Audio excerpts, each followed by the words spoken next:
a sort of cold war between the devils and angels.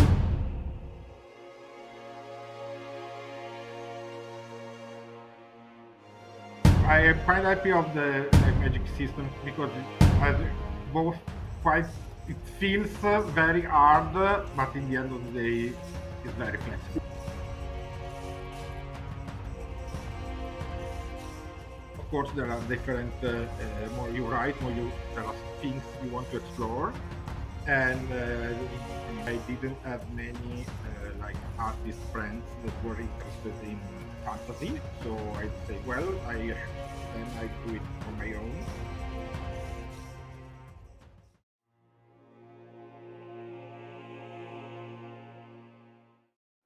Luca, can you tell that he's my son? Most people think right away. You get that a lot. So I suspected, looking at the video on YouTube, that there was some kind of relation. Yes. So Luca, welcome to our show, and we're very happy to have you all the way from Italy. What town in Italy do you live? I live in Bologna, which is famous for the Bolognese sauce, for Bologna, the cold cut.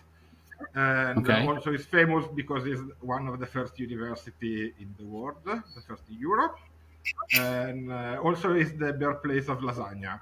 It's a very food-centric. I have to go there then. That's nice. Food and the university are the two main. Yeah, well, Tristan is a big fan of food, and especially Italian food. Oh. And I dabble in trying to make Italian food. I don't know how well I do. Where we live, there is no better Italian food than he makes. Like, there's no Italian restaurant that competes with his thank stuff. He got me into food at a young age, and it's been a problem ever since. So, Luca, do you live in town or in the rural area, countryside? No, I live quite near town. I mean, here there is the city center with the walls, but I'm in town. I mean, just outside the city walls. Right.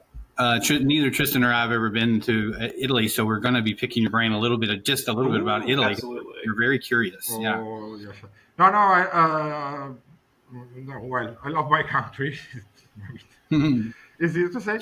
We're very glad to answer any question. Sure. So, do you work primarily from home, or do you have to go into an office? Yes, I work primarily at home. I have a desk in like co-working space, just like a table and a chair or something, because sometimes I need to change air because at home there are too many distractions, and then you go to the studio for some days, and then the distraction comes. It begins coming up at the studio, so you go back home. So like a week in a place, a week in the other place. But it's very like simple space. Just a place outside home. Yeah. Do you so things are different there, I'm guessing. Do you set your own schedule? Do you have a time that you say? I know I listen to a lot of podcasts, and sometimes artists are on there, and they're saying they actually have to kind of set themselves a schedule. If they don't, they kind of fiddle with it, and they have to have a schedule. Otherwise, the bed eats you, and you live just in your pajamas or whatever. I know that feeling. You need to put a time, and that is from now on is work time, and then stuff like. For example, I work better in the morning, so the morning is like very strict. I wake up at 7:30, 8, and from 9 to 1 I write. And then unfortunately I'm addicted to naps, and so after lunch I have to nap a little. And then usually do the more like emails, answering to people, the more bureaucratic and more the business practical stuff.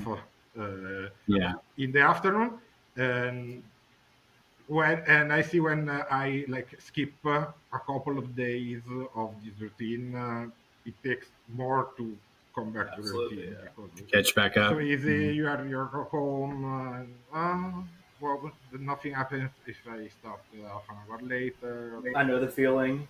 I'll get a day where I can Yeah. like, all right, I have tomorrow off. I'm gonna write all day long, and then I won't write any of it because I'm finally, excited to have. I can play video games for Yeah, once. So I know that feeling. yeah. Mm. Yeah. No, no, of course, of course. When you feel you have some free time, you feel the need to do anything but sometimes it's the time Yeah, you need to I catch get that up. too. Anytime I have some free time, I feel guilty if I'm not doing something productive. Yeah. Uh, So, no, no, do you have? I was going to say, do you have? And I'm going to get kind of into the meat of what you do. But Tristan has a little bit more, or no, he has a lot more knowledge about what you do, and I'm interested to learn. But I'm going to let him jump on that. But I'd like to just know. So, do you have individual projects and deadlines you have to meet? They on a yes. certain timeline. So I like my two main jobs are one is like teaching mm, creative writing focused on comics because comics is my first like my first line of work, my first passion, my main interest. And one is teaching, and usually are 2 days a week. And the other day in the morning, I write comic, and then I have some deadline. Are quite flexible because here the like popular comic book are not 22 pages but are 94 pages, so you have like the deadline 6 months or 8 months.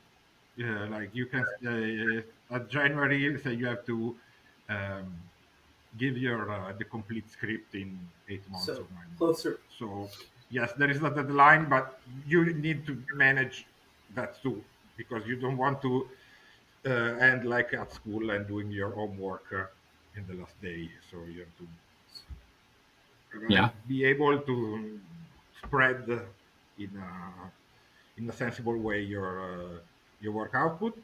For example, one for to help this, they like can also pay you at like pieces.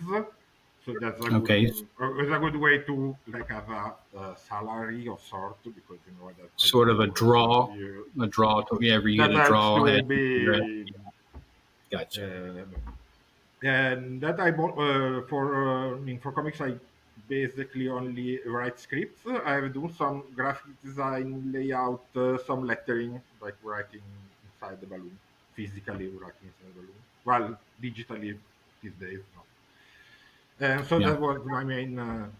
So the on the morning I write the comics, usually in the afternoon after maybe I have to answering to some mail from the artist and stuff. Then I do my comic versus stuff in the afternoon, and that's my hobby, relaxation, my a lot of things. Has Right. taken much more space along as the days and the weeks and the months You proceed you mentioned to your take comics Right. were closer to like 90 pages than like yes 19. That's a lot more like a graphic novel. Yeah, in that's 90 interesting. That's more popular over yes there. but yeah, because there is like this interesting story about that. Because in Italy there was a lot of in the let's say post-war, like in the 50s, 60s, there was a lot of people that can't really read and write. So there were not pulp fiction like the dime novels and stuff, and comics like took that place, but also in the same like format and style. So instead of a light novel, you take the newsstand, you put a comic and that have like the same feelings, same idea of Okay, being a book, that's a monster interesting. book. Yeah. So So, what I wanted to know before we let Tristan take off, he's really itching to get to you. He's got so much. But what actually got you started, and what was your first interest in art, and how did that kind of transition into fantasy? Oh And then well, Tristan, you can have so him after this. yes, sir. So there is a lifelong passion. I mean, a lot of interest reading comics as a child, as a kid on. And then I tried to work behind the scene in the publishing world.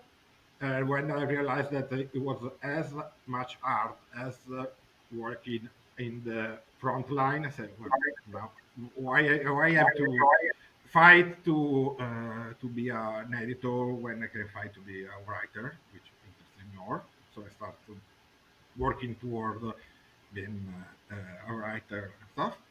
And then, of course, there are different.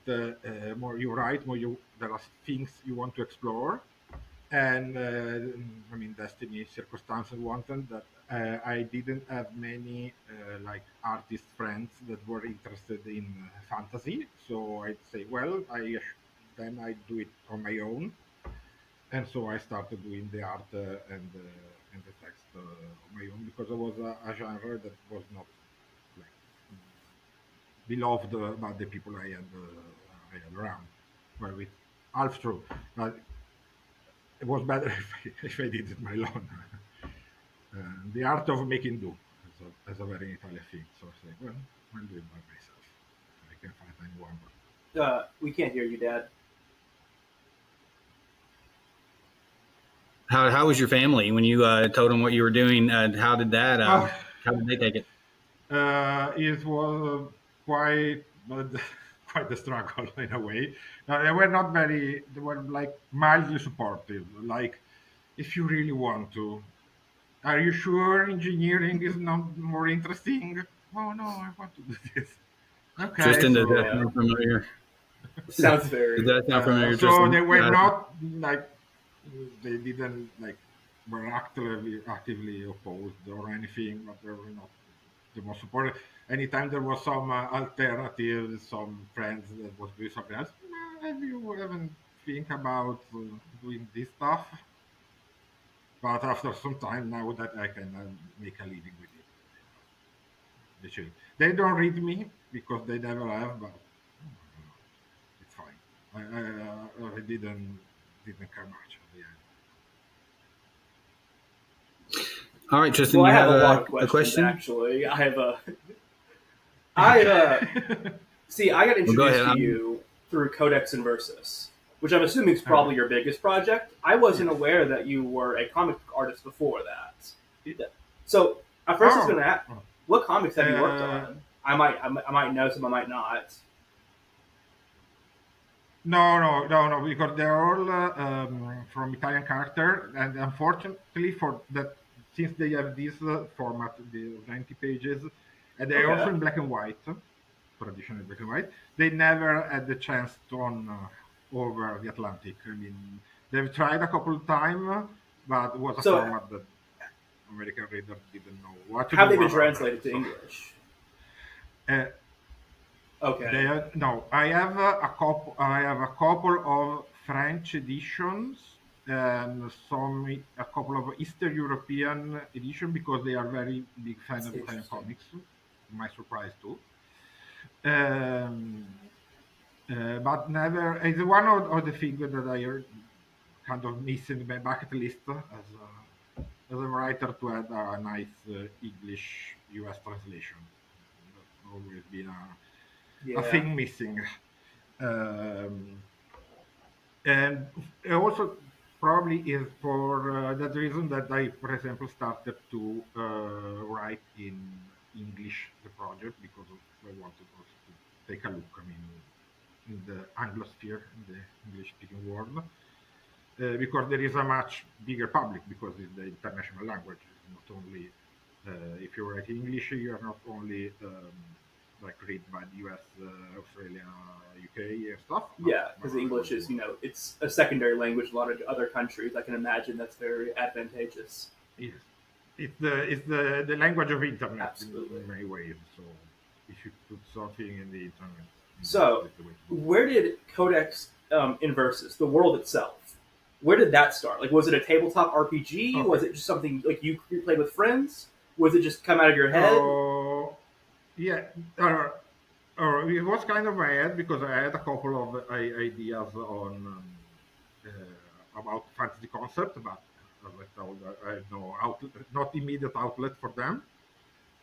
So I thought, but maybe I have a group of players who that we play D&D and other games. And, maybe I can do something for them because at the time we had like a rotating Yeah. GM.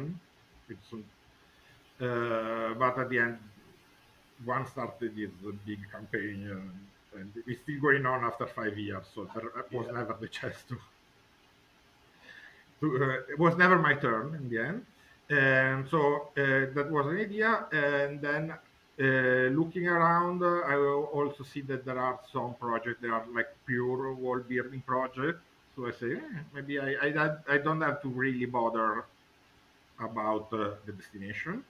I kind of regretting it now because I don't know really what to do with it because there is no world building book genre or a real destination for such project. But it was very fun doing it, just doing for the sake of doing it. Also because one interesting thing of doing something like this approach to world building, just pure lore, is that don't have to focus on like plot characters and stuff that I do like for work, and I can focus purely on the idea, the concept, the like suggestion, the evoking stuff, the juicy Absolutely. bit for me.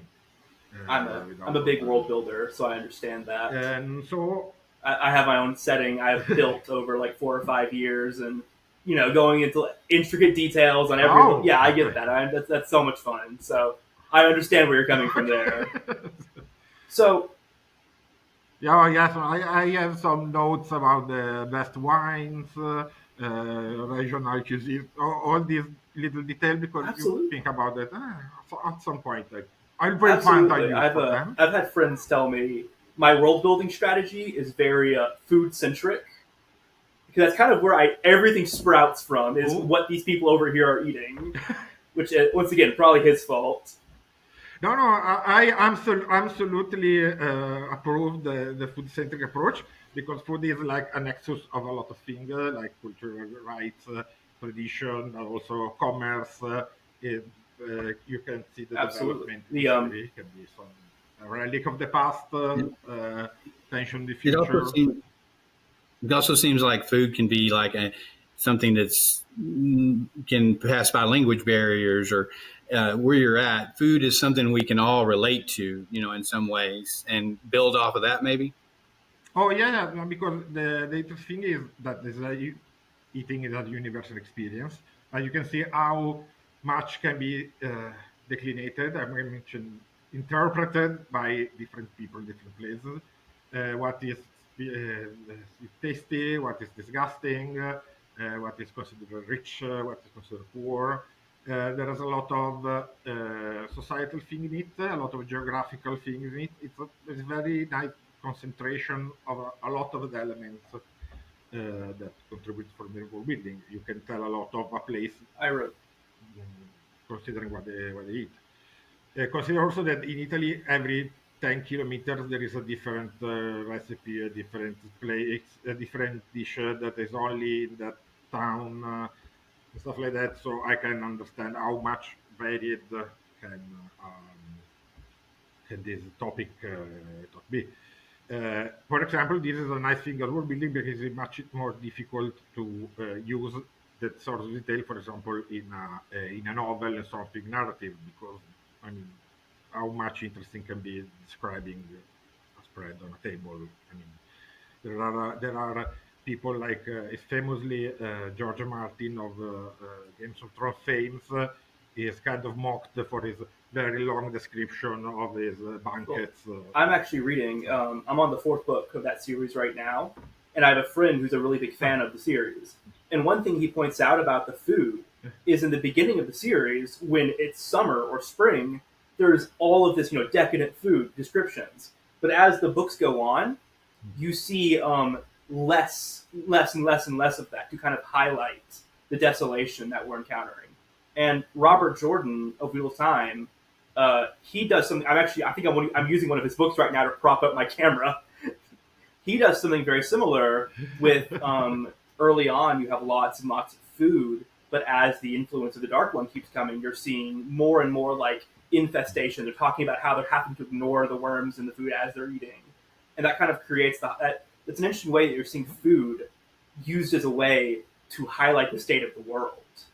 Because I mean that absolutely is the case in real life too. You know, if everyone is eating great food, that's probably a pretty good sign that where that's happening at is doing pretty good socially.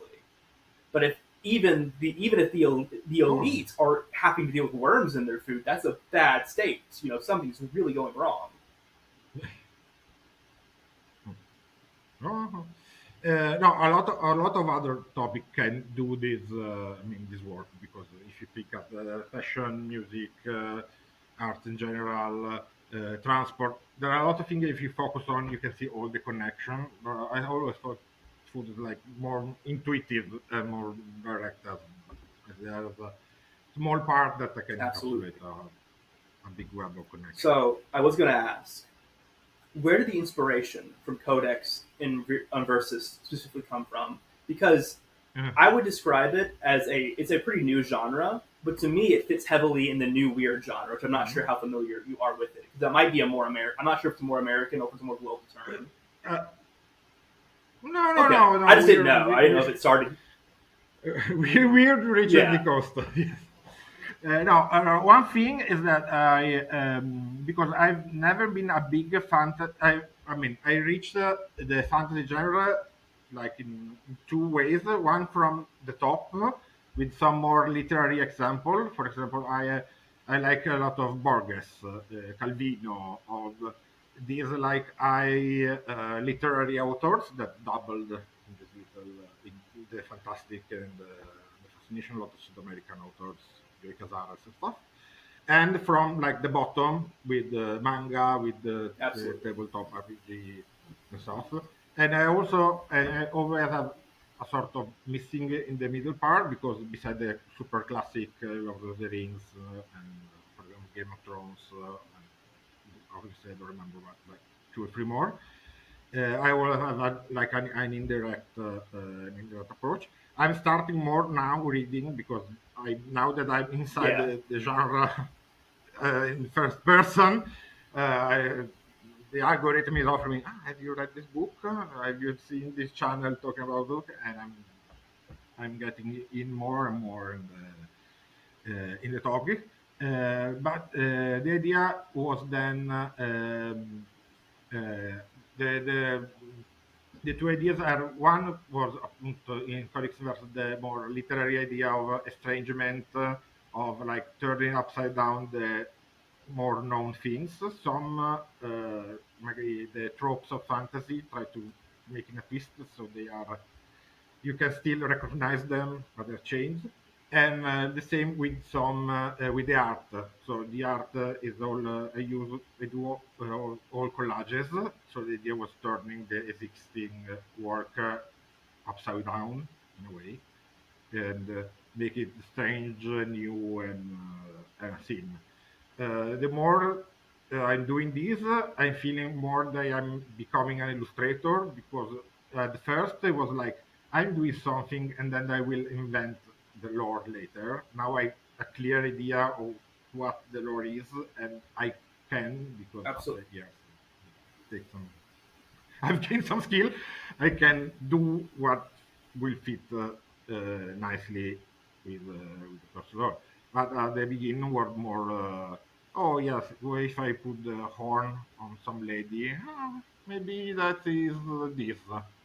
Um, and then every piece, there was every piece I added will not contradict each other. And then the real point of no return was doing the map because then I kind of make a I don't know the border of the world, so I didn't have a place to put elsewhere something that I knew. I mean, everything had to stay in Well, that's the that thing program. about maps, though, is you can always find a little nook and cranny you forgot about. Because I was writing my book or my world for my book, and I had all these places mapped out. I was like, I still have ideas. So, well, I still have a moon. I can put things on the moon. This isn't our world. You have that freedom with fantasy where you can do so much. Yeah, that's so much Oh fun. yeah. No, no. In fact, I don't know if I think I heard someone using it as an advice, but I took it as an art to put a lot of island because it's a wonderful place to put Absolutely. something new. Because it's an island, it's kind of isolated. It can have its stuff going on, and yes, no, no, there are a lot of places. But I mean, if you maybe it's different in a new world way, but in Europe, really there are different every 20, 30 kilometers. If you consider that from here to Munich will be 300 miles, and there are different languages, different history, different everything. Which is I mean, there are way to differentiate absolutely. out. That is fascinating. From America or in the United States is so huge, so large, and Oh, so anything next to us. Now we have a melting pot, so we have several different languages spoken in our country. But to actually experience another country, you've got days of travel. For you guys. oh, I was listening to a comedian, one of my favorite comedians. He passed away, and he was talking about. He's a big guy, loves to eat, and he was talking about going to Italy, and or he didn't go to Italy. He went to a neighboring area there, and he was wanting the food was not very good. And someone he was traveling with said, "Well, Italy's only 45 minutes away," and he was been there for 3 days. He says, "I've been here for 3 days, and Italy's only been 45 minutes away." And he says he gets there, and he says he doesn't know much of other languages, but I'm going to try to say this. It's soda affamale, affamado, soda affamado, saying, "I'm hungry, feed me." And he said the chef in Italy was like, he loved him because he's so big, and he says we're going to bring you some food before we feed you. He said he said he had several people with him, and they kept bringing food, and they're trying to get him to stop, and his friend, his skinny friend, he wasn't strong enough. He didn't make it. We had to leave him. no, no, no. That's I have a couple of friends like that. oh yeah. Well, Because already the start. I mean, this the standard meal will be at least three courses. You have the appetizer, the dish, the pasta dish, and the protein dish. That's it. But right now, nobody does that. You just do two dishes. I mean, yeah. but I know a lot of people that not only appetizer, third dish, second dish, but also the dessert. Because can you skip that? It's impossible. So yes. No, Well, I've heard though that there in Europe that I should have been done a little more research on this, but the way you process your grains, you don't use it. It's not overly processed, so it's easier on the digestive system. The pastas that we have here and the wheat that we use and the flour we use is so overly processed. It's not easy for our digestive systems, and so they say you no, can go no, there and eat, and you feel great. You don't feel bloated or over. You don't feel no. It's tired. And possible because there have been very serious regulation. Or was one of the things that the European Union did was to regulate all this stuff to some very strict standards. So yeah, it's I've probably heard, true. I mean, at and I've least, heard the general Mediterranean diet, like even with Italy having such a high focus on carbs, the Mediterranean area is the healthiest part of the world, just because everything is so clean, so just fresh. You have access to so much, like just so many quality foods that are grown in that region. It's the perfect place for that. no, no, it's true. It's also true that I think the Italian are starting to ranking higher in the chart of European obesity. So I think they are kind of been a little too like in comfort. Yes, yes, our diet is perfect. We don't need to work for ourselves. And I think that kind of showing. I think we are rising in the Well, obesity index. I guarantee you, if I lived in I Italy, I'd mean, be contributing to just. that. I would definitely be part of the obesity problem.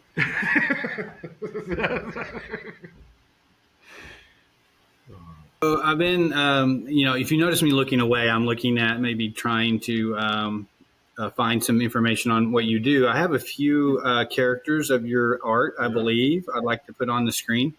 Yeah. and get your and you kind of explain them to me because again, some of the viewers that's going to be watching this aren't going to be like Tristan and his friends. They're going to be people like me who'd like to understand a little better what you do. Some of this seems to have some kind of religious aspects to it. Some of your drawings. So I'm going to put this up. I'm not very good at this part because this is the first time we've actually done a podcast Okay. like this. So I'm going to use my phone to put this so you can see it, but hopefully it'll be clear enough. But here is Oh, this okay. one. Yeah, this one here, uh, and then that one, and then talking about the religious aspects. That one yeah. seems to have some religious context there as Yeah. well. Yeah, So because one of the idea that then I mean is was then incorporated and deformed was the idea of creating a sort of cold war between the devils and angels in a way, because usually there are a lot of myths about like an open field war. What if it was a kind of cold war? They've done the big stuff, and now they are like becoming fighting for influence.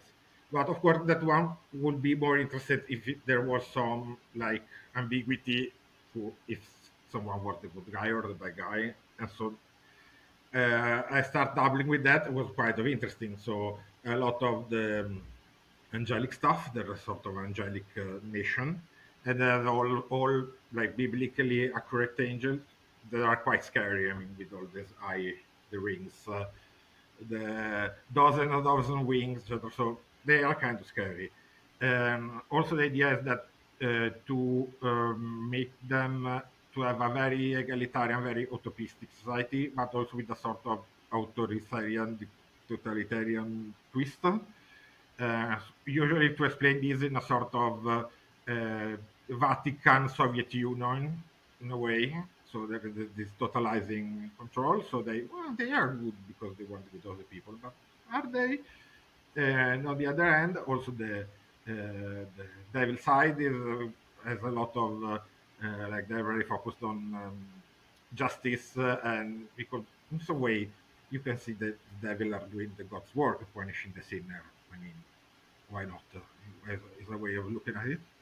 And so there are a lot of like aspect of cruelty, but also one thing the devil was used, Lucifer in particular, was the romantic hero of like fighting for liberty and independence from the authority. So this positive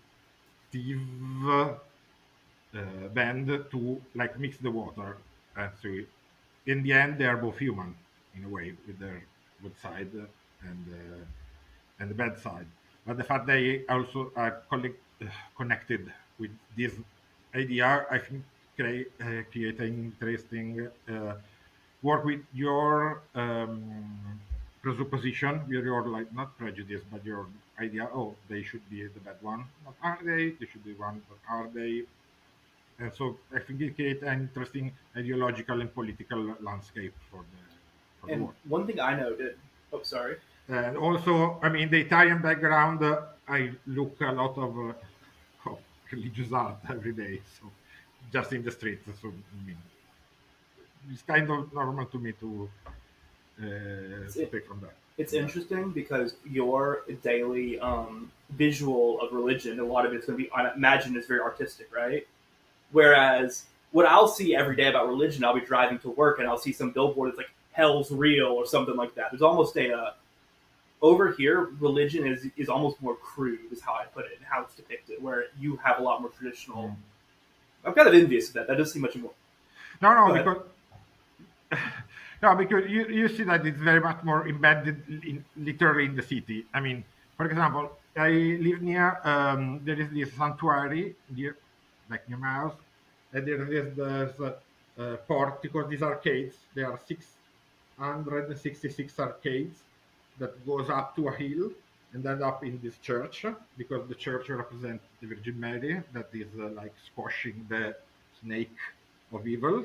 There are this and there's a place of pilgrimage and there are people that go there, but it's also the street that I have to do to go to the studio because it's one of the main streets to go there. So it's like my commute. And but sometimes you see the people that are doing that There are a lot of. Consider that Bologna was part of the Papal States until the unity of Italy, so they built a lot churches, like churches everywhere, and so you just pass in front of them. Sometimes you peek inside. I don't know. There are also really wonderful churches here. Besides that, a lot. That's something I can imagine could be more inspiring because of the amount of history that you have to actually just visually see living there. Churches that are probably hundreds of years old, or Yeah. that you can go back and kind of draw some inspiration from. It, in my opinion, I mean, I'm not. I tend to. I like fantasy, and Tristan has introduced me to a lot of books that we've read together. Some of them are really enjoyed, and of course, fantasy movies. But for me, it seems like fantasy tends to bring something from our history into a lot of times. Lord of the Rings, things like that. You'll see influences from like historical facts that's happened, Oh, and they've been kind of introduced into that. Do you use that as kind of a muse to bring in oh some no, no, ideas? absolutely, absolutely. Because now I live in Bologna that has these two strong characteristics. One is, for example, that it was a city with a lot of tower. It was called was a yeah, that hundred like 100, yes, I think 100 tower. Now they are just like a dozen, but it was like a skyscraper city, and they was full of people from all Europe because they all go to study here, and already it could be the concept for a fantasy city. I mean, oh, the city of scholars full of tower. I mean, already done. Then I was born near Venice, and I moved here for the university in Bologna. But Venice already is like a fantasy concept. Oh, a city made of, and there are a lot of places that can, if you like squeeze them, they became like fantasy concept in I read a itself. It's not the architecture, for example, the history. I was always fascinated on a city near here. It's Ferrara, which was a very rich city, but it was near swamps, and so nobody liked them. I mean, were considered the last place because they have this kind of shitty land, and so they spent a lot of money in art and patronage to say, no, yes, we have full of swamps and mosquitoes, but look, we have also this wonderful writer. we have all the Right, mosquitoes, but we don't have and there are a lot of things, not only in Italy but we all have in all the Europe. mosquitoes, but we don't have a lot. But the closest thing to the art we have is I can step outside on my porch and see a McDonald's from my porch. So Yeah. Well, but consider Yeah. that history as also is also a burden in some way from a very like basic, very like simple point of view. For example, we now they are doing some tram line here, and it's a nightmare because there are a lot of things you cannot touch because are I hadn't historical. thought about that So they have actually. to Sure. find a way to run. For example, doing there are very few city with the underground, a metro, subway, because there are you will find everything. For example, Rome has a metro line that is in the work for 40 years because they keep finding stuff. Mm, yeah. And We have so a there are similar. never, We have a never ending. Yeah. We have a And the other thing, similar. I'm sorry. Go ahead.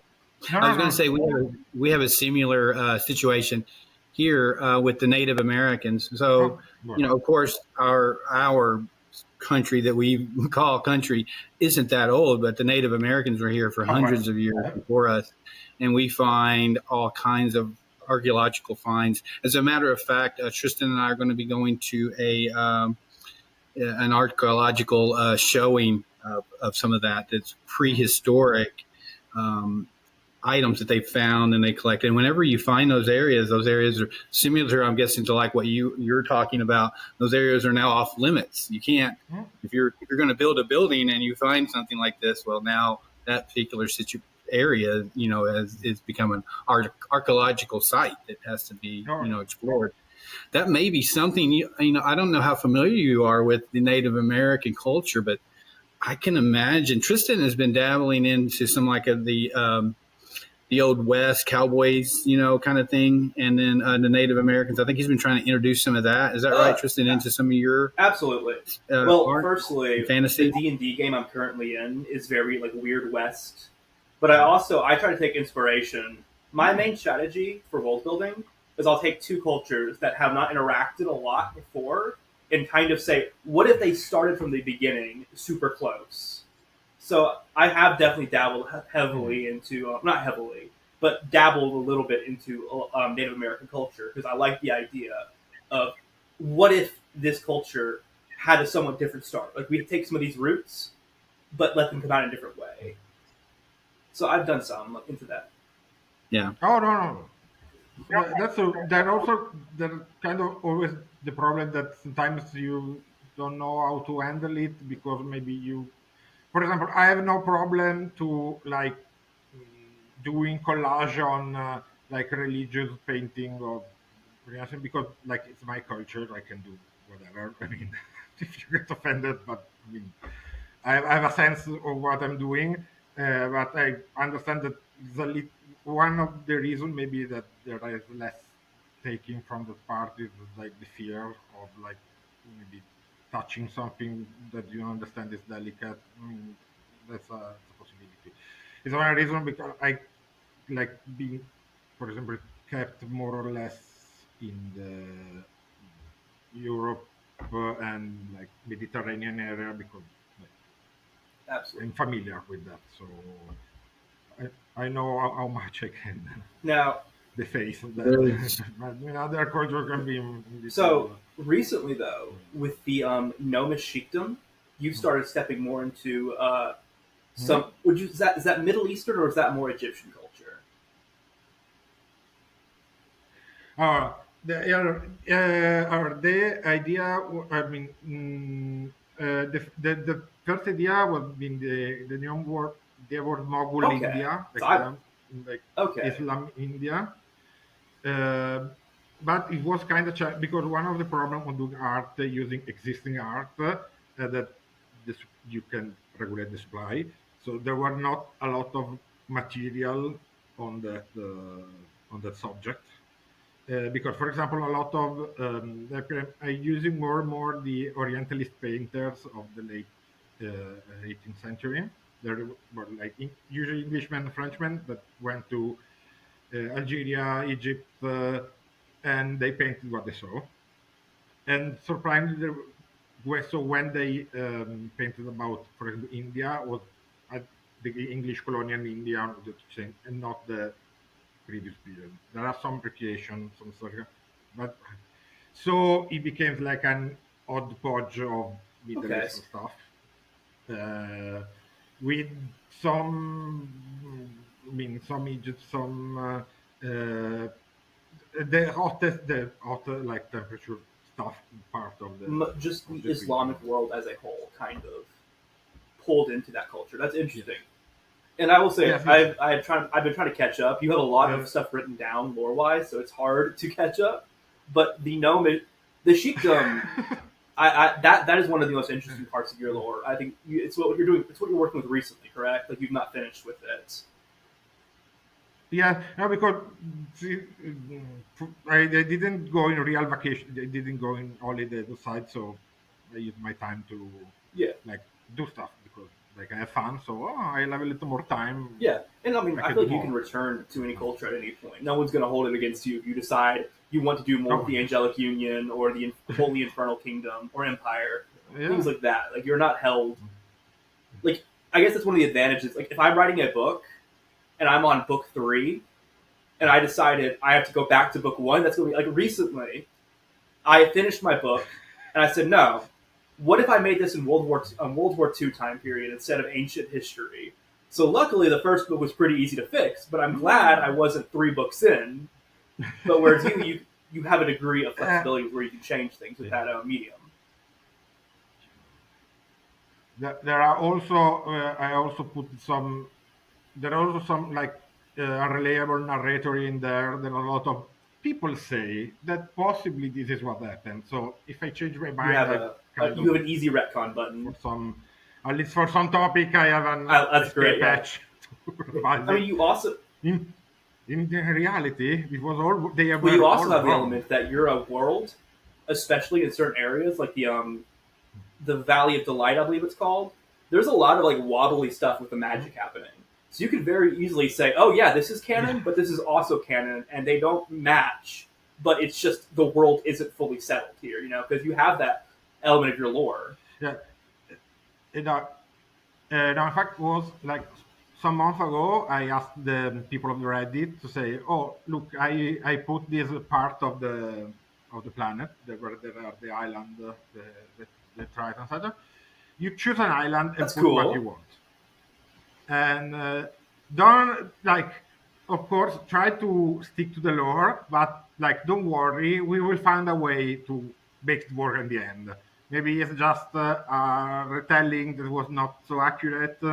Maybe we'll sometimes uh, I wrote at the comment the like real explanation. Well, you'd say that this stuff happened, probably it's happening for this That's reason, but you can do. We will find a way. We found a way, because I am quite happy of the like magic system, because it has both quite. It feels very hard, but in the end of the day, it's very see, flexible. that's You the can do magic system I like the most. almost whatever. Where so your magic system has a Mm, this is how it works. This is the magic of this world that differentiates it mm, from other fantasy mm, settings. But mm, it's the science of magic. We're trying to understand something that's so far out, beyond our comprehension. So we got some of it. We know this, this, and this. But that's just the tip of the iceberg, and you create that feeling of almost early or not early, not quite modern European, but like European occultism that you've seen during like the Renaissance, where it kind of sprouted up and then it continued to grow. And I think yeah, considering you take a lot of inspiration from Renaissance art, that occultism, that and the religious occultism as well, it has to be a major influence. Like you use terms like the No, no, of course.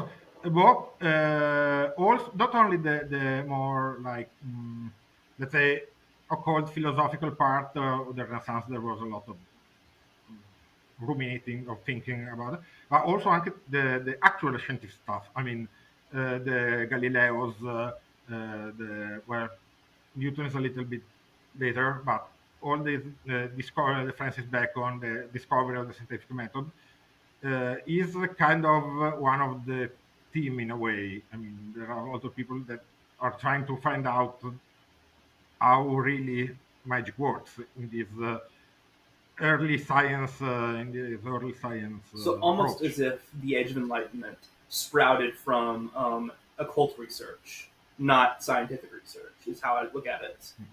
And Yeah. you use like going into that occultism, you use terms like the demiurge for your god, which is if I'm correct, Mhm. is a Gnostic term for the physical Yes. creator essentially. Yes, because the viewer was the physical creator in the Gnosticism. Because I was quite intrigued, but I found out it's a very very complex topic, and so the only some suggestion remain. I mean, some terminology, some also the idea that um, the material, the creation is imperfect, is a Gnostic concept. That there is a more perfect world beyond matter, and this world is a Gnostic concept. But there remains some like suggestion, some vague idea, because if I wanted to tackle it seriously, it will mean to study, because there is a quite long tradition, and also it diverge widely from a more like philosophical and to really occult and sometimes outlandish And also, direction. if you like go super far into making it accurate, like you want to respect the culture you draw from, but there comes a point where you didn't make a fantasy world. You just put down like let's say Italy and gave it a different name. If you do it one to one, you might as well have just said it in Italy. So you taking inspiration from these cultures, but you Yeah. have to make it so it's its own world, and that is something I've seen author like Guy Gabriel Kay. He is a pretty famous author. he wrote some pretty good books. A lot of it takes inspiration from Italian history. Like Tigana is one of his most famous works, and it's heavily inspired by Italian history. But a lot of his world building is so accurate to history, it almost feels like what is the point of this? Why not just set this in Italy? So that's an interesting. Yeah, Yes, yes. No, no, no. In fact, there are some very acclaimed book series that have this like historical, a little fantasy that sometimes is like medieval, feudal Japan, but with some magic. So I changed all the name.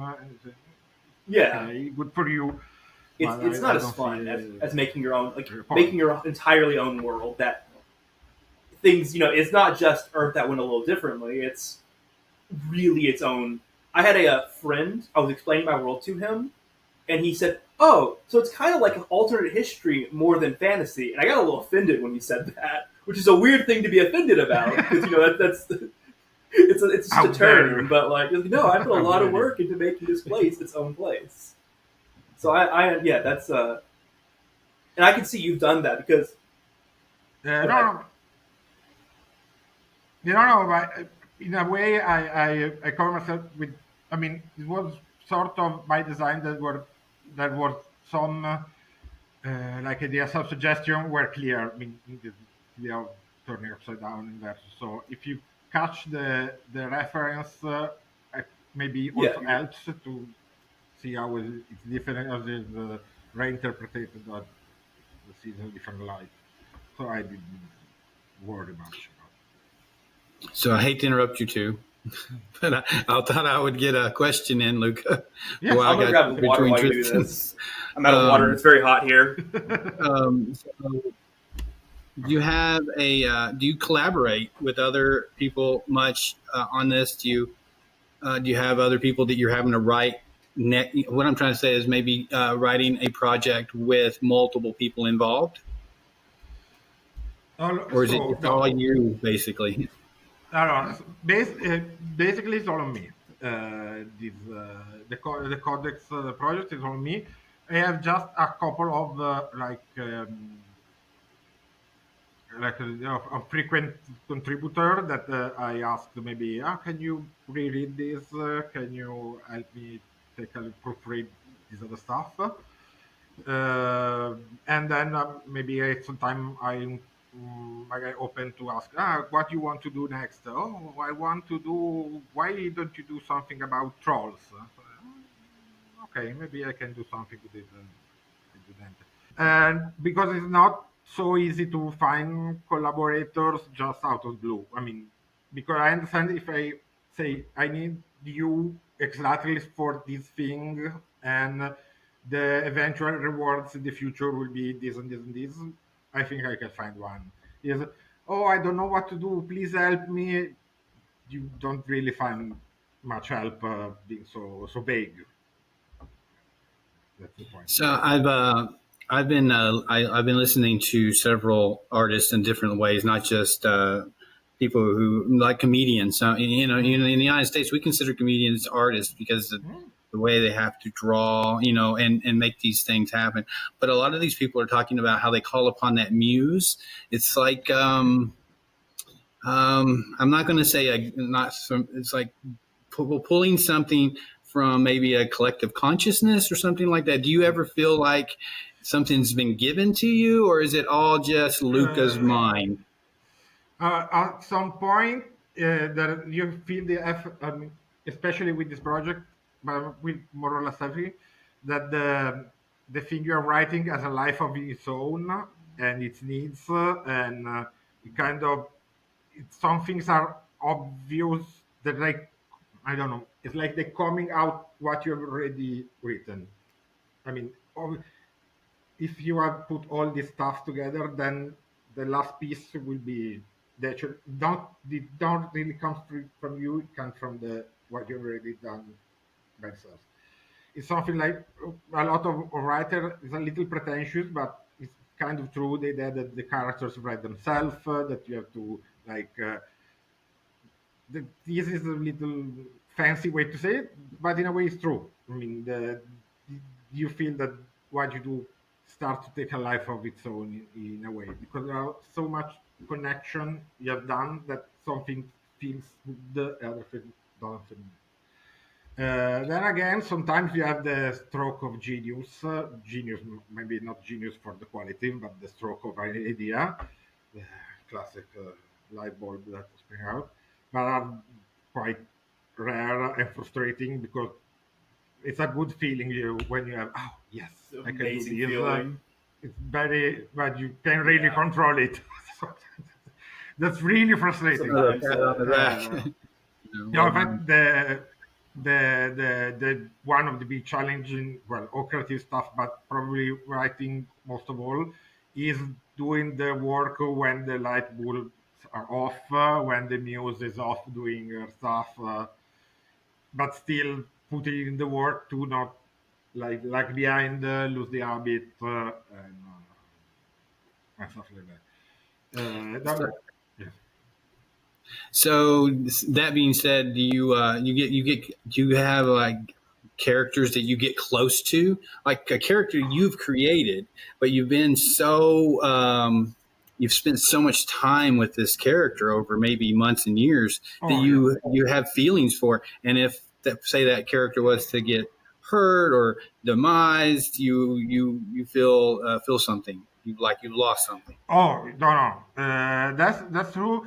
The point that there's also the to balance that out, there also the relationship you develop with the, for example, book itself. So sometimes you are willing to like hurt your character because it's for the good of the book, and sometimes the other way around. You have, oh, I have these wonderful scenes, but I have to cut them because they don't serve Some of your the darlings. character. They once again the character won't will he will never do it, which is not true because I'm writing it. I can do what I want, but you don't feel anything right. Now that happened with a pair of graphic novel that one was 400 pages and the other 200 and something. And so I was like 2 years just writing them, and I become quite true. It's also true that at some point you just can't stand them anymore because you spent a year writing the story and say, please, just let's put an end to this. It was wonderful Mhm. experience, but we need to do another to step to another I project, another stuff.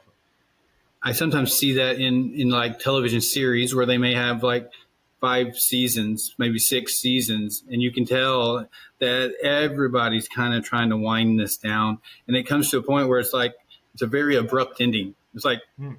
the series may have had a very deep storyline and a lot of character development. You kind of fell in love with these people. You kind of understood them, and then all of a sudden, after 5 or 6 seasons, everybody's getting it's time to move on, and they're like, okay, It's a everybody dies, we're done. it's a it's a weird Chop. metaphor, but I've seen someone describe like it with a show that if it had a good ending point and they go on, it's like you're not watching the characters anymore. You're watching someone like puppeting their corpse. It feels like you're watching a mockery of this Yes. thing you've loved at that point, than actually continuing something that should have ended. And No, no, no, also, absolutely, absolutely. There is a talent and an art to know when to stop. yeah, and Absolutely. it's like when you get to the end, you have a book, and you're in the beginning, you got lots of pages, but then when you're getting close to the end and you're anticipating the finish, and yeah, I think that's a tricky thing to do sometimes is how to Clean actually canvas. stop, in the end. Sometimes I've seen it where they've made them go on much too long, like you feel like, okay, here's the ending is coming. Yeah, they keep trying to explain why they're ending the series or book, or it's an odd. The book that Tristan and I, one of the books, what Red is that? Rising. Iron Gold, Tristan. Red Rising is one of those series. The first book, I loved it, but then it just seems like I don't know. I will It's like say, they I, lost some I of will their say, creativity. the latest Red Rising The book is phenomenal, and we have one more, and I'm actually pretty excited because the latest one set up an amazing. You got to catch up on the series. Like it is. Yeah, sorry, that's unrelated. I just got really excited. It's one of my No, don't favorites. worry. It's phenomenal. It is a good one. It is a good one. So I seen that you've been married for several years. Yes. Does your partner is he very supportive in what you No, do? no. He is very supportive. A lot of stuff he doesn't understand them because he doesn't. But don't worry. Kind of like me, kind Because of. he has his nerd streak because he's a big fan of Star Trek, for example. So passion, everything. But for example, he worked with photography and graphic, so sometimes I get some material help too. I mean, I don't know how to do this stuff in Photoshop. Please Well, come that's ain't. come and help me how to change the lighting, how to change the color. About that was in a practical way was very pretty. In a very general also way was always super helpful. Sometimes there is a sort of middle ground because it doesn't read, doesn't, I mean, it's not used to the genre. So sometimes I spend a lot of time explaining the stuff. And the question I have is much more. I need a yes or no. But also, it's true that I'm kind of keeping this project to myself in a way because I have a lot of friends that they are not are for example, on my playing group, indeed, they all know the stuff, but I don't like bring them too much because it started like a very personal. Was my time off activity, so yeah. Sometimes I ask, sometimes I can. No, no, I have very nice, and also he's from Argentina, so a lot of stuff you talk about the distance and stuff. I know, being South American. Oh yes, let's go to the beach. Are just 500 miles. I mean, they're just there. Usually they are 50, but okay.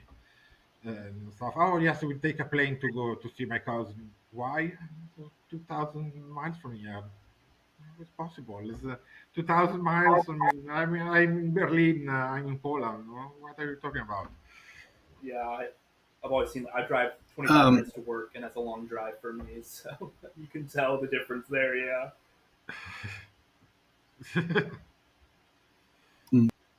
so what in your do you do a lot of reading when you're not doing your own writing and things? Do you have particular authors that you like to read?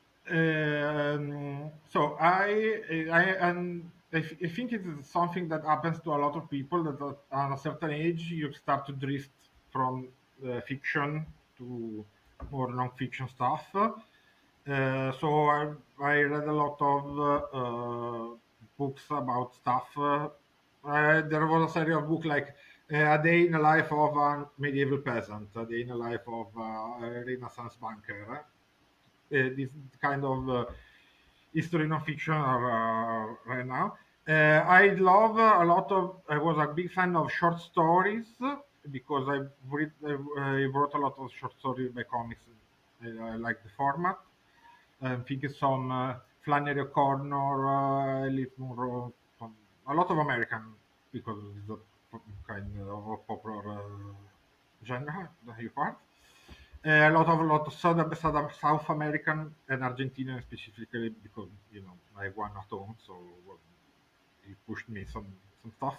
I know. Sabato, Borges, I know magical realism is a Campo. very popular genre within South American short fiction.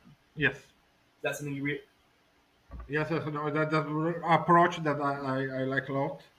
Which in some way is the polar opposite Yeah. of world building because world building is trying to justify everything. In a sense, you're trying to mundanify the extraordinary, and magic realism is the opposite, is putting extraordinary stuff without Yeah, explanation and it's just very assuming that much. they are. Oh, my house is floating. That's just how it is. It's a lot more focused on Yes. the magic serving the thematics of the narrative, less the magic serving the world itself. It's almost fable like in that way, isn't it? Yeah, yes, because there is the idea of the wonders of the Yeah, inexplicable. No, no, there is some surefable like quality, and of course I read a lot of comics. I was until quite recently I was follow a lot of also American comics like superheroes, X Men, stuff like that. But at some point, I mean, I'm 46. I mean, I've read that for 25 years. Talking about knowing yeah. when to stop, I decided, well, You that's a mentioned good. you mentioned like With a saga of 2, 3 years ago, I say, well, that's a wonderful place for me to stop. It was a pleasure, no regret. you But mentioned reading manga earlier. I'm a big fan of manga. Where oh, are a some of your lot, a lot. favorites? Because, for example, in Italy, it was very Japanese anime were very popular in the 80s. We have a lot of, for example, the super robot like Mazinger stuff were like in the TV every afternoon stuff, and there's a lot of stuff. So a lot of people is used to it, and they let from a long time now. I think that the one that is probably the best author, the one that can play with all the other stuff I read is Urasawa, the one of 20th Century Boys, and Pluto, I have heard of. Monster. Uh, but I but I read also like Naruto and well, Dragon Ball was too long, but a lot. Some One Piece, also popular stuff. But for example, some work like Full Love Full Metal Metal Alchemist, Alchemist. I like a lot how the world, the how she managed the world Absolutely. building. There was a nice balance between closeness of rules, but also wonder suggestion of a good way to implement element of the I've been story. trying to get him. No, that was I've been trying to always get a him big to inspiration. watch or read Full Metal Alchemist. He's hard to get into animation. That's one thing. He likes movies and all that, but animation something he Oh, can't. I would like to jump in there. I do see that animation seems to be a lot more prominent in movies and in television series. You know, we've watched some recently with my daughter Tristan and I. What was the series that we watched, Scavenger's Reign. Tristan, about the Scavenger's Reign? I don't know if you're familiar with that. You talk about You're talking world about like building. That had a artistic world lot. building. Like it's. I wouldn't say it's similar to your work because it's very sci-fi and it's animated. But if you want a series that the world building is very visual, it's very we're not going to give you like text. We're going to show you how it works. Scavenger's Reign. It builds this beautiful alien ecosystem. It's something you might enjoy. hmm. If you have Oh, not checked yeah, it yes. already, you might have. It's basically I like also the sci-fi part of the sci-fi part of the world building basically equation. yeah, an alien, a planet that they landed on, and you see how that planet evolved and how the plant life and animal life difference, you know, and they had Oh, to overcome some of those. perfect, perfect. No, that one is in my alley. You know, I like the sort of exploration of It the alien is world. some of the best I've seen in that genre. Also, no, there was a nice, oh, but it's a French series, so I don't know if you can do yes. That was this author Leo that made a lot of books of people ending in alien planets, and there was exploration of how you would live there, how would be the plant there, uh, what you consider sentient, non sentient, what.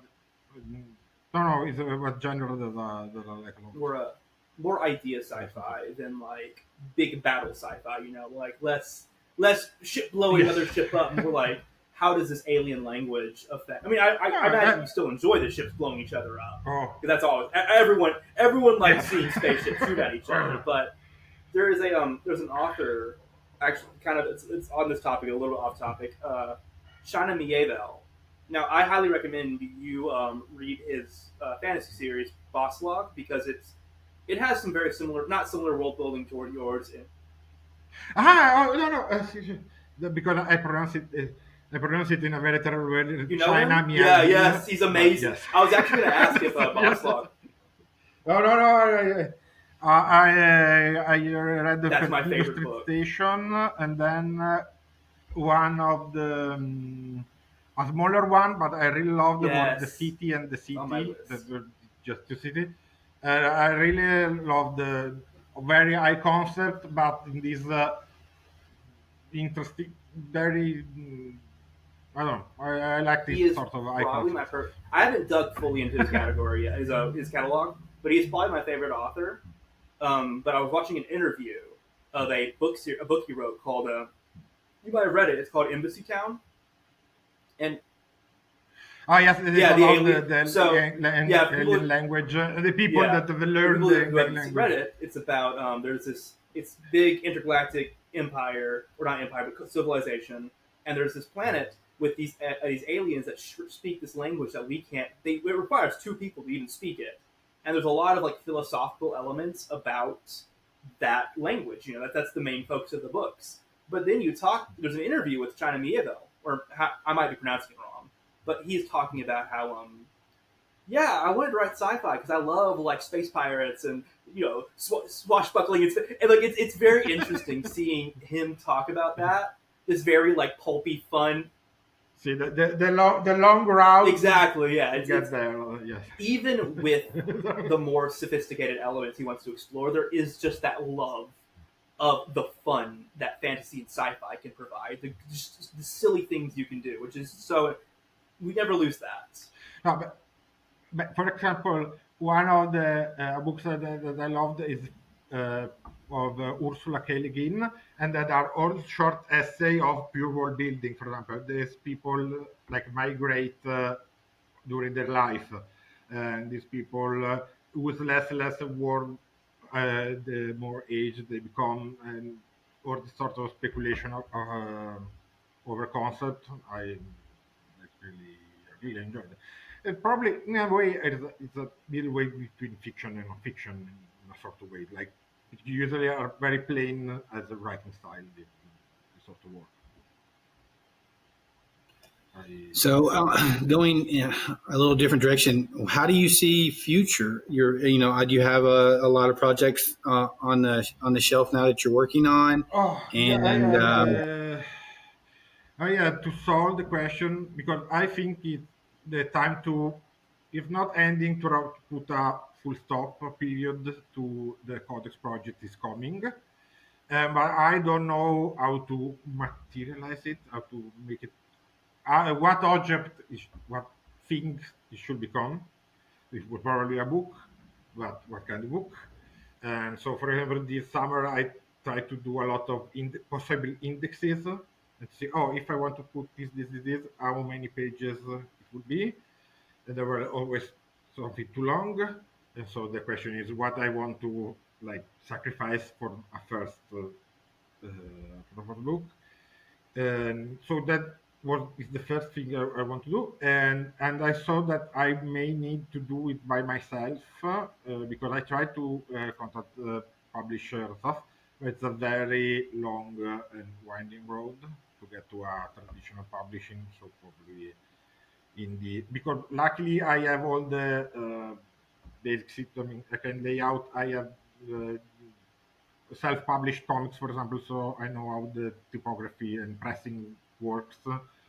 So I have all the little pieces of competence for the material production of book, but I need all the editing, production, and there will be all the crowdfunding, all the stuff.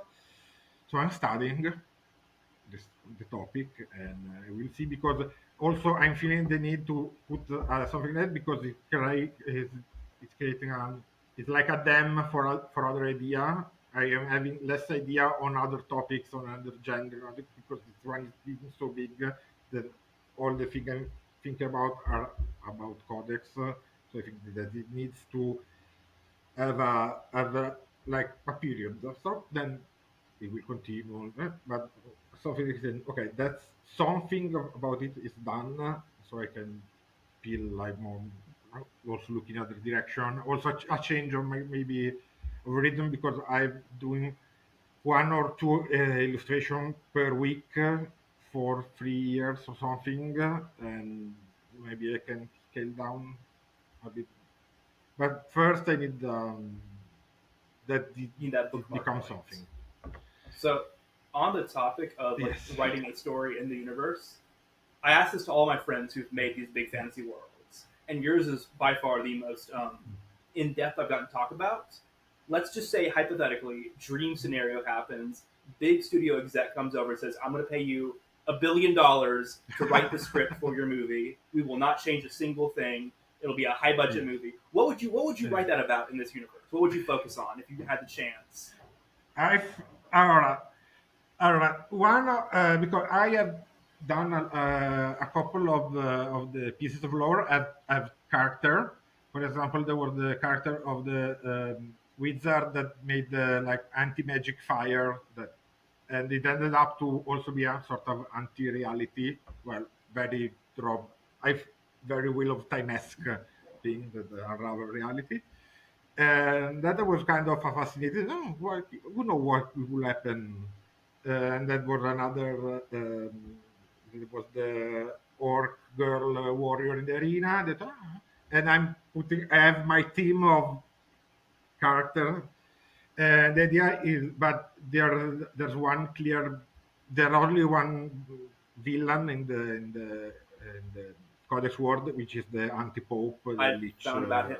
Yeah, The Lich Hive Mind, the Lich Hive Mind of zombies, and will probably be something against them, sort of, because I would like something at least with a little some not fully heroic, but it's so I like happy ending and being so probably there will need a common enemy or something that is quite clearly, if not evil, but questionable. So probably will be the antagonist, and probably will be the final conflict of the I did enjoy. I did enjoy the of the saga. anti-pope, the lore I've read of them, because the idea. So the zombies, in my understanding, they're still semi-aware of things, right?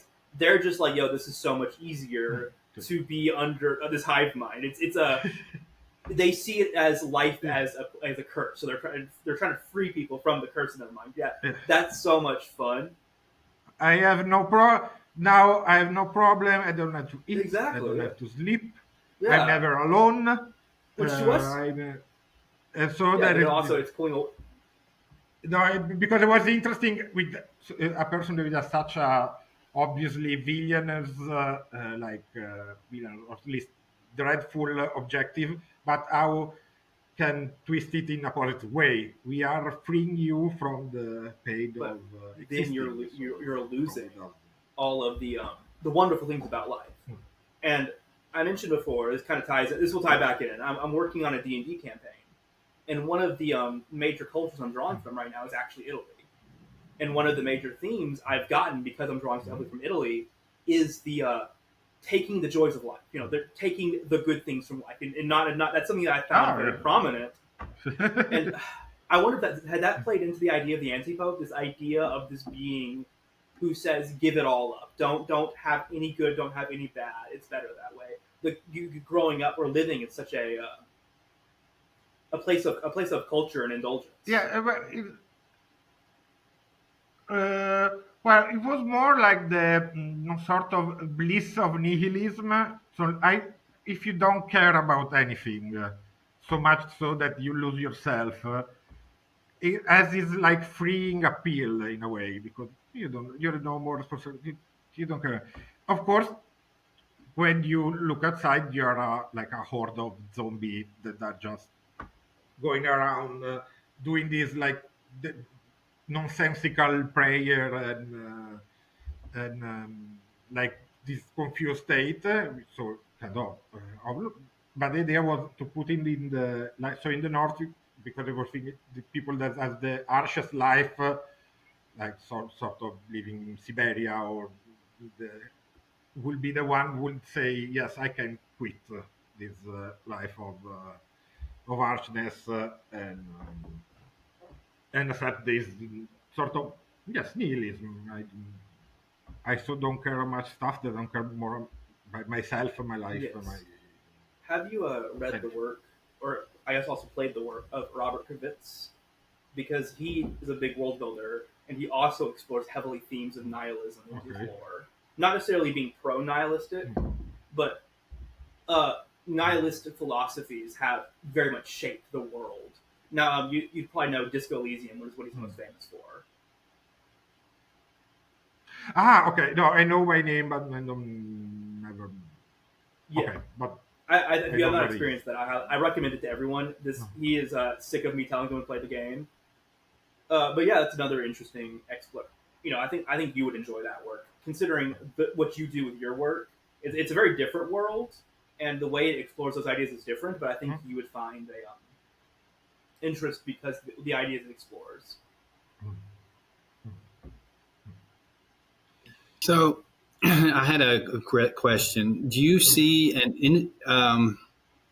so going into new generations, are you seeing an insurgent or maybe a resurgence of interest in your style of work, or Uh, so I see that in the from the point of view of doing something that is just pure world building, I see some interest because I think that video games have created an appeal for this kind of explanation of the like background of what's going on in the world of your game, to the point that maybe you don't need a narrative reference. You just can enjoy it. Because also I've seen some other projects that are just of pure speculation. Of, for example, I recently watched the Mythos. Oh, no.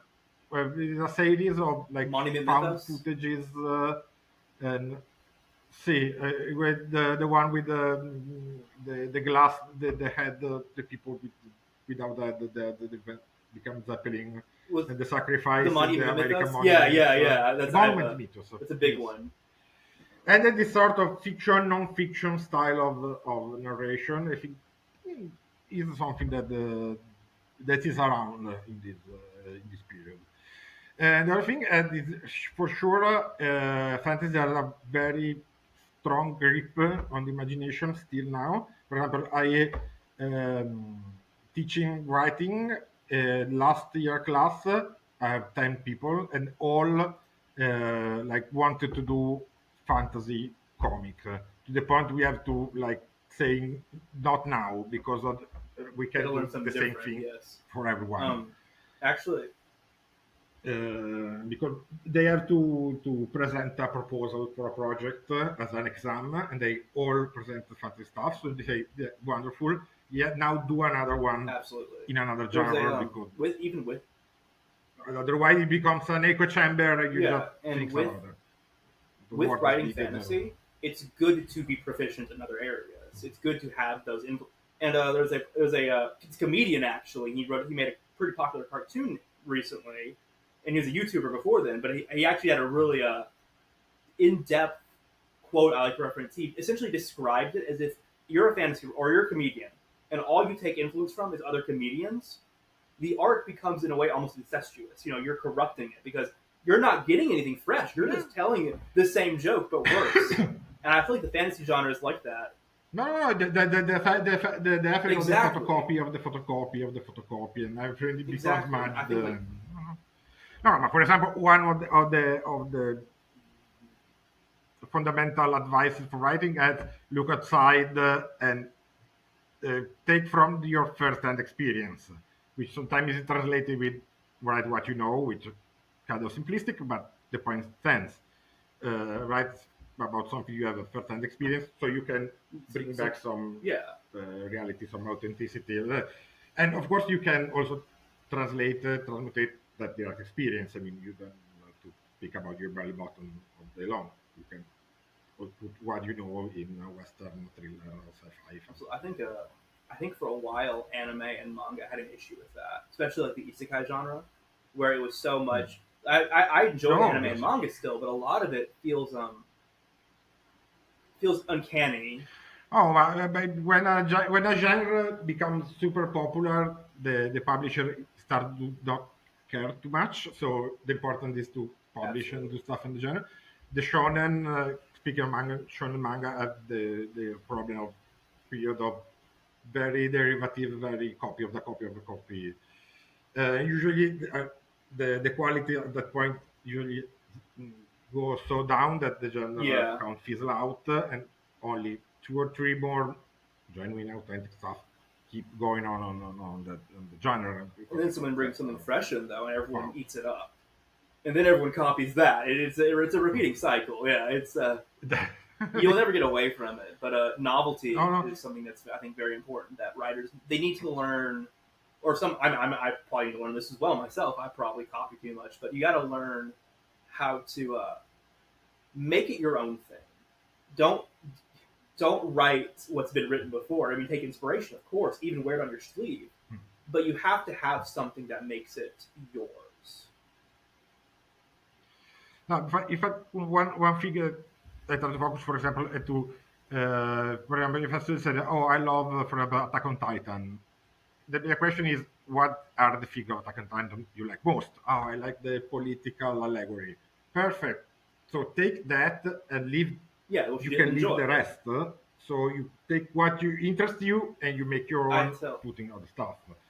Because sometimes if you don't do this analysis process, you grab the figure interest, but also all the other trappings, other stuff of Yeah, the take the origin. pieces you find most You don't interesting and assemble. emancipate from that. I always tell people, give advice on world building to friends, is focus heavily on the parts of the real world you're interested in. Like, I'm not a car guy. So if I put cars in my story, I might put a little effort into making it a bit more distinct. I'm not going to give you a big, distinct exploration of the cars. But I am going to focus a lot, like I said, on the food, on certain elements of anything in the real world I find fascinating is going to be reflected heavily in my world. I'm going to do my own version of it. And that's, yeah, I think a lot of people, a lot of people look at something and say, "I want to do that." Right? They'll see someone doing a cool thing in sports and say, "I want to do that." But with world building, you look at history, the whole history of the world, and say, "I want to do that," and that's a big task. So you have to kind of narrow it down to what you want to focus on. No, no, no, So, for sure. Luca, are you okay on time?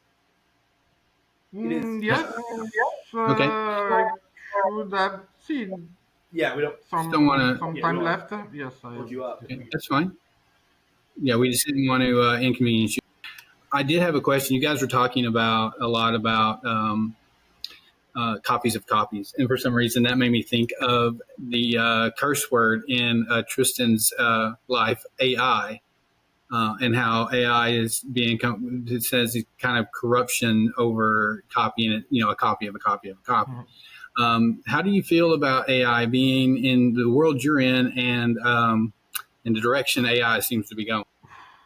So it's a complicated topic because, to be honest, I was sure the automation would have gone for other profession first. I was sure that like automatic driving. I mean, the tracker, of course, the tracker will be out of work because there will be automatic car. No, surprisingly, will be writer, illustrator, and the tracker still will be It's their taking the jobs. jobs we want to do, not the jobs we Um, have to do, which is such a strange direction it's going. to do. And the point is that I think that right now it still has sense to push back because I think there are some parts that are still unclear. For example, for how the models learn, how it works with the copyright with the pre-existing stuff. I mean, there are some gray area, but we are close to the point we have to do the. I mean, we have to accept it that it's something that is going on. And I think the problem will be more like not for the art itself, because I think that is not a problem for art as is value, human. I mean, this is not a problem. The part of the middle part of like content, the thing that you just need to pass time, the sort of art, but without the aspiration to being art with the, uh, and that we suffer, especially we suffer because there will be no like professional avenue for the artist because they are, oh, I will write my wonderful big American novel or whatever. In the meantime, I will write the article for the magazine. I will write small stuff to the cash to then do the big artist stuff. And I is like mm, slimming It's this kind of cutting out the work. way those stepstones. Like it's not hurting artists. What you're saying is it's Hmm. not hurting. I'm making sure I'm getting it correct. You're saying it's not hurting artists who are actually doing art. what it's doing is it's making it harder to become an artist because it's closing those doorways into art. Yes, because there will be the amateur that will be doing the work because they like it, and then possibly the like the big name recognized genius, the intellectual. I mean, then there will be no the art professional artist class in, and that I mean is of course is like worrying me because I'm part of that of that structure in a way. So, but also because I think that is that part is where people own their craft can really work for years and years and years Yeah. owning the craft is if they can be sustained by So the it's craft. Of course, there are some wonderful amateurs,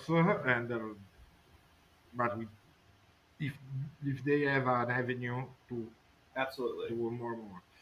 So I think that will be it will be open an age of amateurism, and maybe also in a good sense because art will be everyone can do it, but will mean rethink a lot also what we expect not by the art but the artist itself. It could be a scenario when everybody do his artwork of a lifetime. Oh, this is the novel I want to write, but once you have done it, maybe good, maybe bad, but there's not really an avenue to What make you're it also seeing in the modern push. world is you're seeing more avenues for those amateur artists directly to give you their content. There's sure you might have less artists going into writing newsletters, but if I wanted to, Yeah. I can post my short stories directly to Reddit. I can and not everyone's going to succeed. You know, I've posted short stories on Reddit and they've not done so well.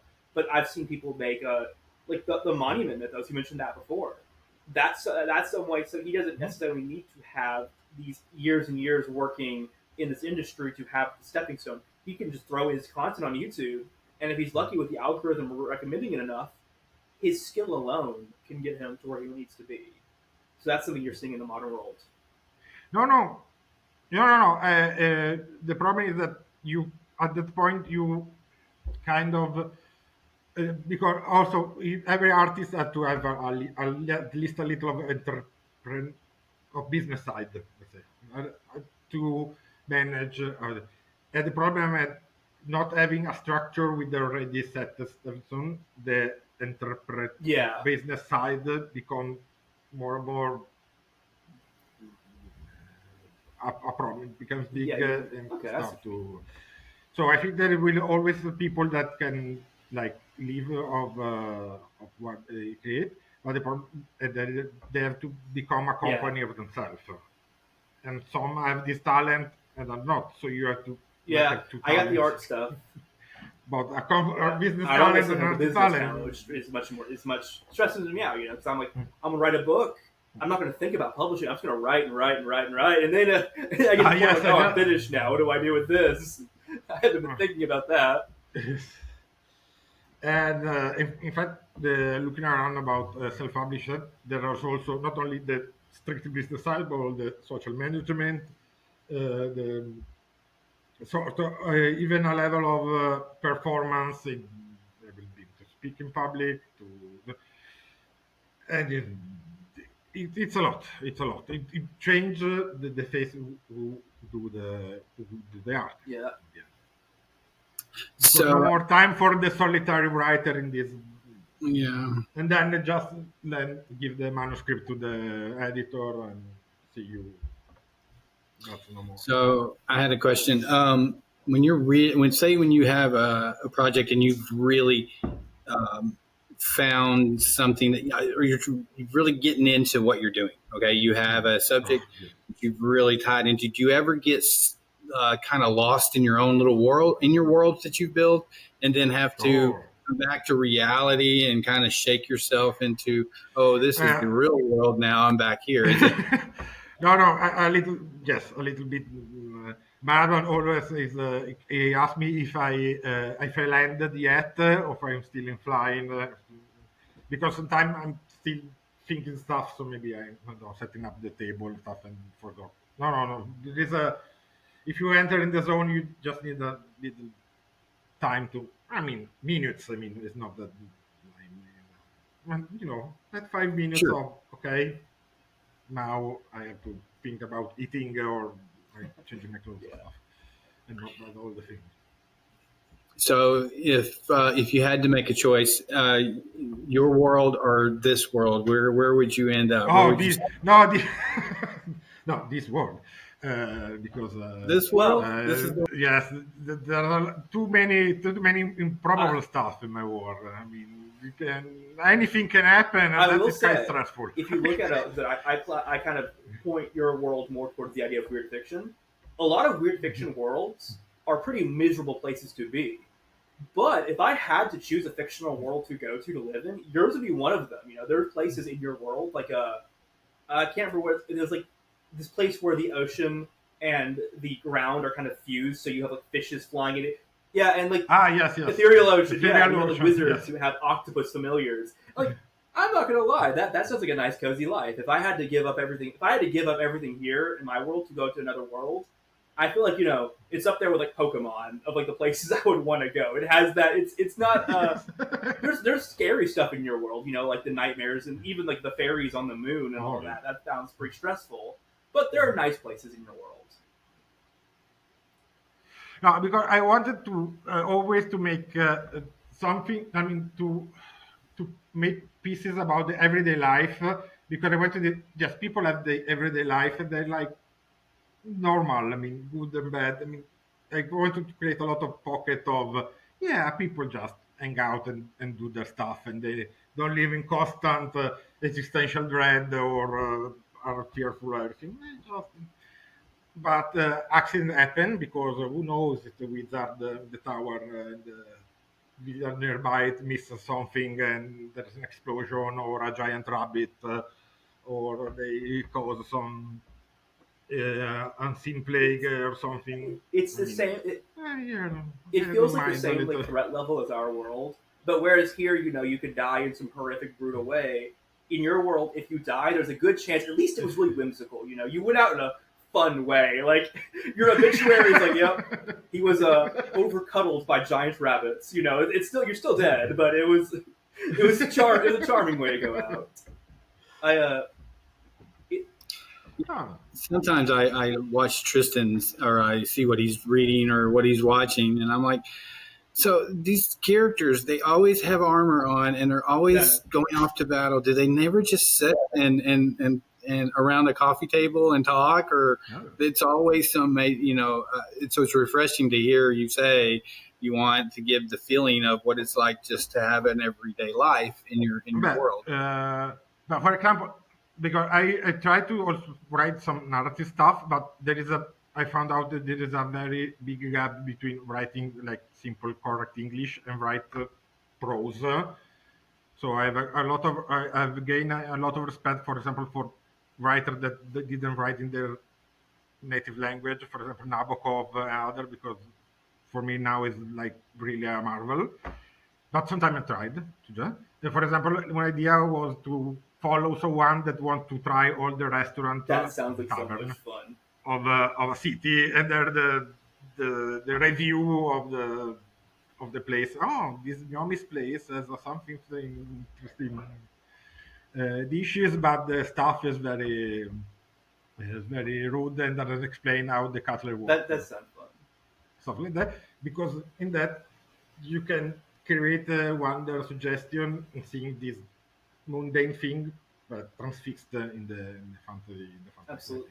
setting. And I do love all you've done to like we talked about food earlier, and one of my favorite little details is that the snake people, because they're snakes, they don't really chew. They have a hard time chewing. So there's this whole cuisine that people try, like people come to try because it's focused on being swallowed whole, not being chewed. And that's just such a fun little detail. You see so much of that in your world, how different biologies affect day to day life, or how animalistic traits that might have carried over. How that talk about in the beast kingdoms, how a lot of people get annoyed at the cat people because they're spending all night singing, and cat singing compared to what everyone else likes might not. Yeah, I Mr. have Renee, cats, and I can tell you I love them, but they're really but annoying sometimes. So Yeah, I can see where you get that from. No, no, no, because we had a cat when she got in it, Oh it my, was a yeah, nightmare. But say, we were not sure, but after we hear your morning, we yeah, are sure you're gonna be yeah, fixed because of her. But for example, that also come out because of oh they have the claw. Maybe they use that like a yeah. guitar pick. I mean, you have something hard on your finger. Matter of fact, for that it was always try to find the balance between yes, they have an animalistic trait, Yeah, but they they're are sentient. also They have the free will people. and the So ability to choose. and so also they have to feel human in a way. Yeah, So some stuff, a lot of behavioral stuff, for example. For example, the crow people, I keep the have a good memory, like the actual crow, for example. It's a detail that doesn't infringe much on their humanity, but it's a and reminder of the animal and to which then they're with the I connected. can't believe the Capri. I think the bug people. They can't talk. They do not have the ability to do any human languages, but they Uh, still they find a well, way for language that feels insect like it feels bug like, but it also feels like an actual culture, and that's so much fun. This sort, yeah, finding that middle ground. well, that's come from China Mielville, the Yeah, Catholic with the Scar people, because there is a character in the previous station that has the yeah. The scare. I scarab. think her name's Lynn. Ooh, that's a wonderful idea. I would take Yeah, it. it still feels like people. It Uh, doesn't feel like it doesn't feel like something that's not real. It feels like a group of people who just have a different way of expressing things, and that's something that's. It also like older fantasy had the issue where there's the evil orcs and they're all this way, and then there's the beautiful elves who are all this, and the dwarves they're all drunk. There's this the planet of hats, where a lot of modern fantasy is trying to not necessarily completely undo that, but explore the idea of sure these might not be human per se, but they're still people, and that balance you mentioned that balance, yes, No, no, and that's like, because, for example, because another thing I see if you make them too much people are just a person, they become almost Tartakali as a just yeah. person with I think different we ears mentioned and that stuff. earlier with the. So Sorry, go ahead. no, no, one way to approach is to take a little like pre-modern approach to, for example, nationality, culture, etc. Because, for example, there was uh, the people from Turkey, the Ottoman, were both a state. They're also a religion. There were also an ethnicity. I mean, there are categories that tended to collapse in a way. So I started with this idea that basically all ethno-religious state in a way. So the elves live there. But that is that then focus on the variation. Okay, this is the packet, but not all the people fit exactly Absolutely. in this coordinate Oh yeah. packet. Sometimes people can do this, can do that, but there are sort of starting homogeneity, so they feel some. They have a feeling. They have that this feeling doesn't override Absolutely. Like, completely sorry. Go ahead. everything. So Yeah. I had a question. Do you ever write characters, or maybe the way a character acts based on people in your life, maybe someone you care about, or maybe the ASO guy at the bus station? You're like, I'm going to write him in as an And orc of a. more the bus guy or the I don't know the people on the kiosk the casual acquaintances is more common because you just take like little snippet, little phrase, the little tick, and then you build your stuff. Right? And people I know, I try to change that much possible. Yeah, I a try to little more take only the careful there. little thing. Yeah. They'll see it. And Yeah, also because sometimes like in I don't know, there is overlay and they like you oh you you want to differentiate the character from the person, so better start already from Good the point, starting. So actually. of course maybe that anecdote, that phrase, that that's super interesting. I'm taking that, but I try just to take the small the small pieces and not create the I've definitely met. counterpart. Because then I can see more when the counterpart starts and when the I've definitely like, especially with strangers, I've met people and it's been, wow, you're weird. You're really, really weird. There's a story there, but you do that. I think you do that less with people you know as well. But like, I mean, I don't know if it's the same. I've had people just stop me in the middle of the grocery store and have the most random conversation about some of the strange. Some things are like that. You can't be saying these things. These are horrible. What you're saying to me. I'm just at the deli at Walmart, and you're, yeah. It's you meet some really weird people just out in the open, and that's a lot. I gotta imagine that's a lot of inspiration. Oh no. Yes, no, no, no. Those, yeah, that's also. But I mean, if they are just passing by, you also don't feel really exploitative because if I took a piece of a person I know life, I feel like maybe I will feel like I'm Yeah, exploiting them in a way. But it's just the random crazy guy and say, exactly. You're just taking you know. experience, less so the actual person.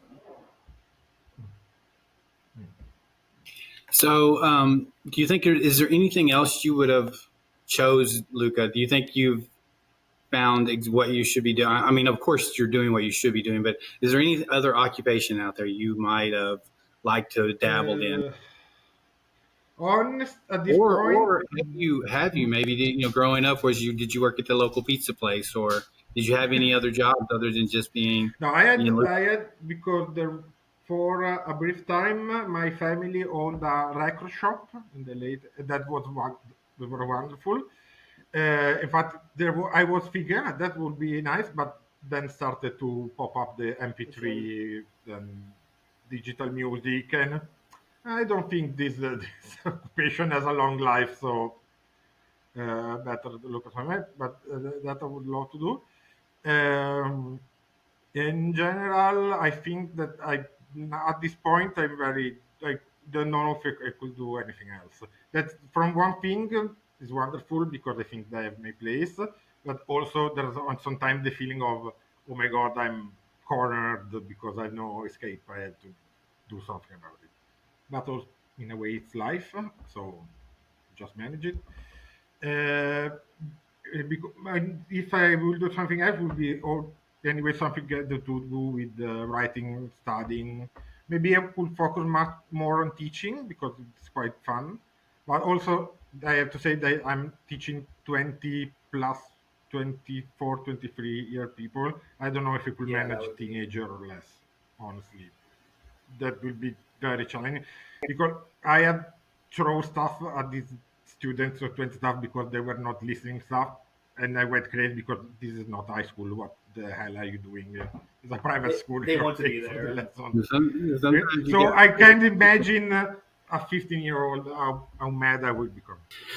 Well, Luca, I have a question. Are you happy?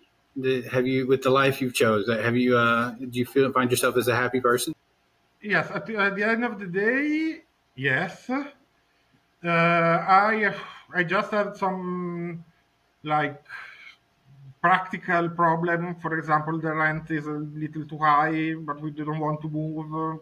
Just this everyday, everyday stuff. But uh, yes, no, I am happy also because sometimes I accepted that it was in some way inevitable. I mean, I really don't see other. I see that it was the best path. I don't know. I don't know.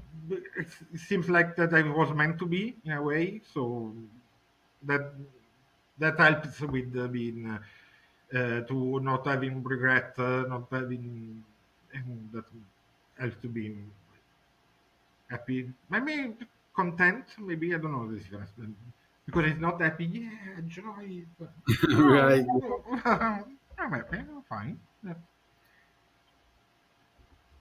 So, Tristan, I you got want to anything ask. else right now? We did a lot of really like artistic questions, some questions about life, some questions about business.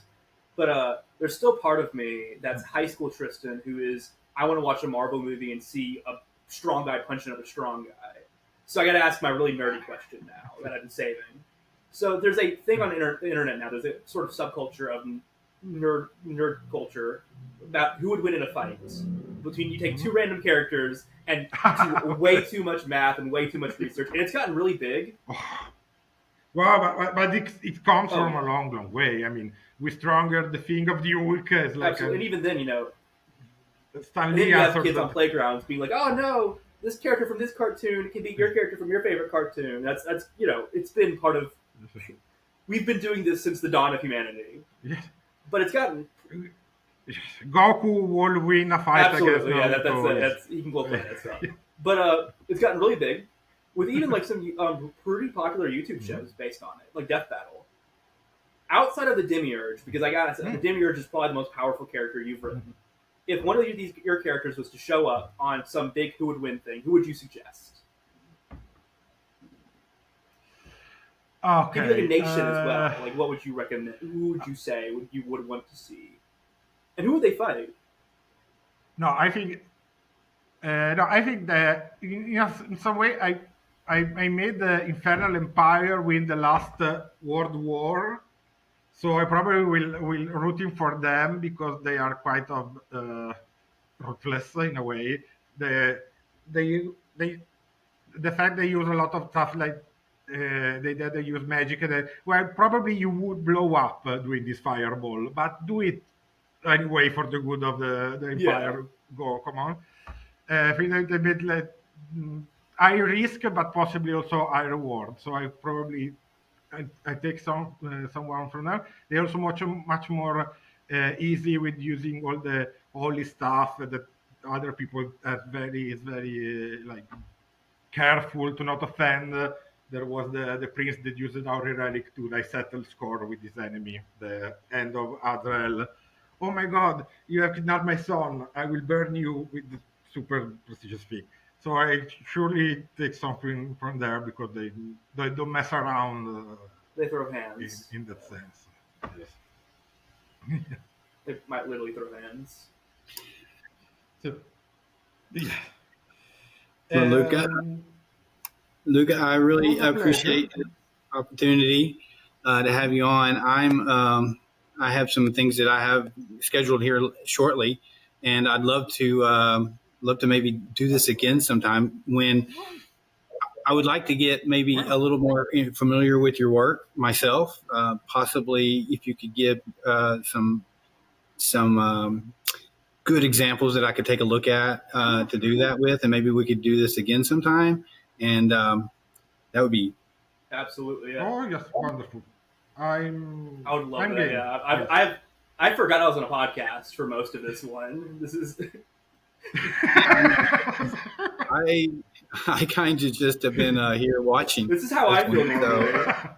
And Well, I probably know what you are going into. I mean, it's I've given him expected. a heads up. The conversation will have. I did, yeah.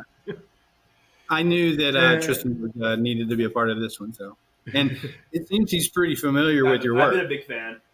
oh yes, It was cool because we were talking about looking for guests. I was like, wait a second, this is one of the people of I respect the most. I can just message him on Reddit. I don't think he'll reply, but maybe. And then I messaged you, and then a few minutes later, or no, it was the next day. I was like, oh, he actually, that's really cool. And you answered my question and everything. uh, yeah. You also like to find me in a perfect moment in Yeah, meantime. Yeah, sort of vacation, etc. So no, that worked out really perfect well. timing. Nice coincidence. Very happy to have been here with you Absolutely. talking. It's wonderful. And we have Awesome. clocked Yeah, almost it's two good. hours, so I mean, I don't know if Yeah, it's a record. we got a Uh, good one here.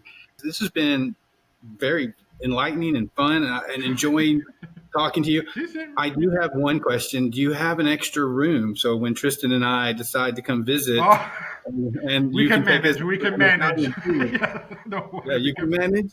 manage. I will take it. Yeah, we can sleep on the couch. So and soda affa fumado. Soda formaldo. We'll make sure we feed eat. me. Yeah. That's Well, what my I'm husband is saying. a wonderful cook, so you have homemade lasagnas and stuff. Ooh. Don't worry. Ooh. I actually made a lasagna not too long ago. I fed a bunch of people with it, and everyone was very I happy. almost cried. So maybe we'll come have your lasagna, and then I'll make one while I'm there, and you can tell me if it's any good. Oh, Or here if you're willing to try. the home place of lasagna. It'll So we be a have challenge, Iceland, yeah. right? No, It will a be a very high challenge. It standard. will be a challenge. Okay. All right. Again, Luca, it's been awesome for you to take time to do this. This has really been fantastic, and I'm excited about getting this on. And I hope that some of your fans are going to be able to Of see course. this. And Tristan said that there's probably a pretty little bit of excitement going around because people have never really seen you on video. Oh no! It's my face reveal. I'm very excited for that. That was, Technically. yeah. This has been my favorite episode by far. I've been looking forward to this. This was great. I had so much fun. I forgot I was working today. We're definitely going to do it again. Yes, sir. We're definitely going to do it again. All right. Alrighty, guys. Thanks again, and we'll see you soon. And hope all the best luck to you, Luca. You seem to be a fantastic guy, and coming on and helping us with this show tells me that you have to be a fantastic guy. Sir. So thanks again. Thank you. Bye. Bye. What exactly happened down there? Well, I don't know. I mean, I talked to him and blah, blah, blah. He asked about you guys and da-da-da-da-da, more questions, blah, blah, blah.